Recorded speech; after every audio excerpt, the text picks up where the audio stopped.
I shall not go into an explanation of the 3 subterranean chambers, as they were almost the same as those used in the temple in Khem described in the Book of Truth, the only exception being that the pillars were plain and were not sculptured as were those of the temple in Khem. The sacred temple language was, however, used upon the pillars of the various chambers when it became necessary to the process of initiation. My father Ptah was the chief of this temple, although he did not wear the mortal garment of flesh, as did the various Ray children in authority under him.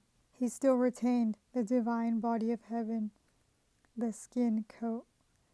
Footnote 1.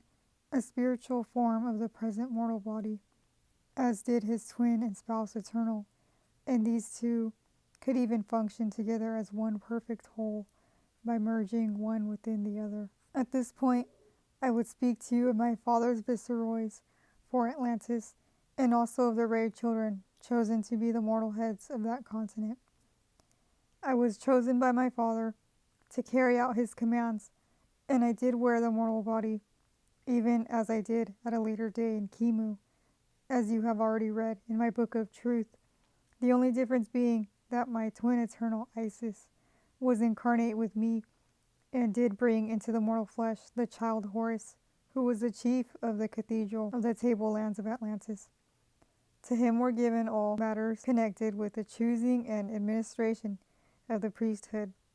In fact, the entire administration of Atlantis was under his direct care and supervision, and he did mix with the evolving population, which was at that time peaceful and loving to one another. My children, at this point, I would touch upon the nourishment taken by all who lived in Atlantis. The act of slaughtering mortal flesh to nourish the human body was a thing unheard of at that period of Earth's evolution. At a later stage of this book, I shall explain how that evil practice came about. The entire population of Atlantis was nourished by the vegetable and fruit life of the continent. Cakes of flour and sweet meal were made. Also was the milk of the cow used in various ways, even as is the custom among the nations of earth at your present time of incarnation. Spiritual nourishment was also inhaled from the scent of the beautiful flowers which abounded in Atlantis, and these flowers all appeared in their natural beauty and were not inbred in any manner whatsoever. All the pasture land was natural and beautiful, and the animal and insect life was kindly and friendly to one another. The act of killing was unknown. Also, each form of life had its use and its work to accomplish, from the most highly evolved Adamic to the least evolved grub of the soil. The population lived mostly out of doors, for the climatic conditions were ideal. The rainy periods, which were for the nourishing of the soil, were always at fixed seasons, and at these times the inhabitants used the protection of their houses. And I would take this opportunity of describing them to you. First of all, the population was divided up into clans, there being 24 clans in all. Over each clan was a chief man or king, and he was responsible to the special initiate placed over his clan. Each clan carried out its building operations, and it was entirely separate and did not interfere with its neighbor. The buildings were all of that same white stone which I have already mentioned. Some of you may ask how it was possible for them to build houses of stone when they had not the instruments.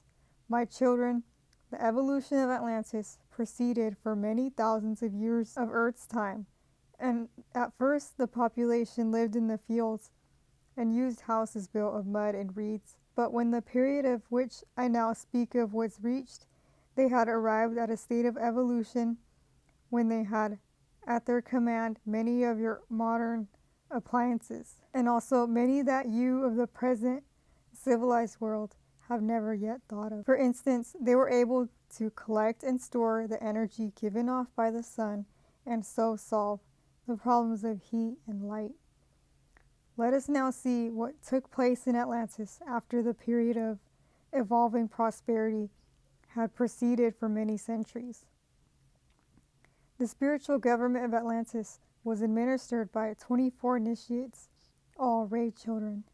The Cathedral of the Sacred Heights was administered by me, who am Osiris, and I was incarnate in the mortal flesh, as was also my spouse, eternal Isis. The Cathedral of the Tablelands and Lowlands, which were together under one chief initiate, my beloved son, was administered by El Patiferu, and he was the same that I have mentioned in my book of truth. Also was his spouse eternal incarnate with him, and she was known as El Patiferua. So you will see that the 24 initiates were divided into two groups of 12, one group being administered by me, Osiris, and the other by the 13th initiate, El Patiferu. Alas, it was in the lower lands towards the seaboard of the continent that the evil of Uranus, Satanicu, first manifested itself.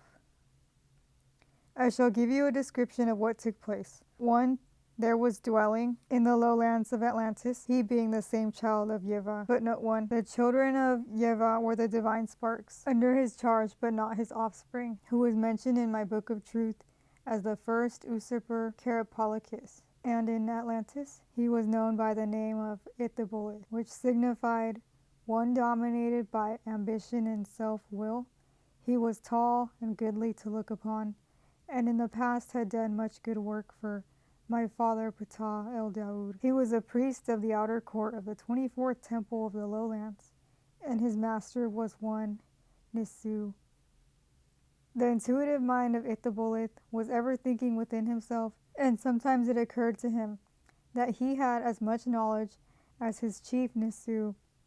Also was Nisu a little indiscreet in his trust, and he was moved to speak too openly in the presence of Ithabolith. Thus was all the harm wrought and the seeds of dissension sown.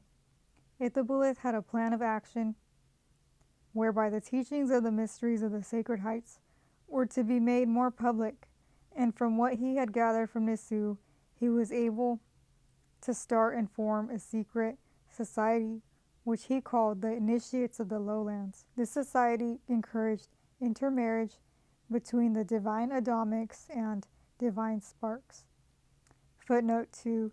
The start of the co-Adamic race. The society grew throughout the length and breadth of Atlantis, nor was it confined to the lowlands alone, but the tablelands became affected. At length, this society became so powerful that it was able to defy openly the existing form of administration.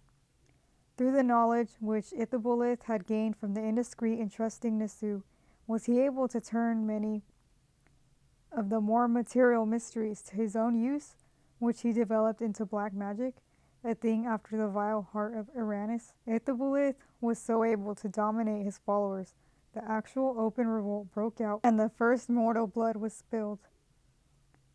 The domination of Ithabolith grew, and then came crime and destruction to the continent of Atlantis. It was during this period when Saturn, footnote 3, lord of the astral regions of earth, who at given periods used the satanic huic spirits to test the strength of the men of earth. Thus through trials shall man strengthen his character. Saturn was trying the people that the subtle brain of Satanicu was planning, and striving to overthrow the divine state then existing. His methods were as follows. He superimposed his will upon the will of Ithabolith, and at first sight it looked as if the divine laws and mysteries were being operated through Ithabolith. Satanicu caused him to build sanctuaries and temples of initiation in the lowlands of the continent, until finally these sanctuaries and temples outnumbered those of my father Ptah el Daoud. These temples were also built with subterranean chambers, even as was that one of the sacred heights.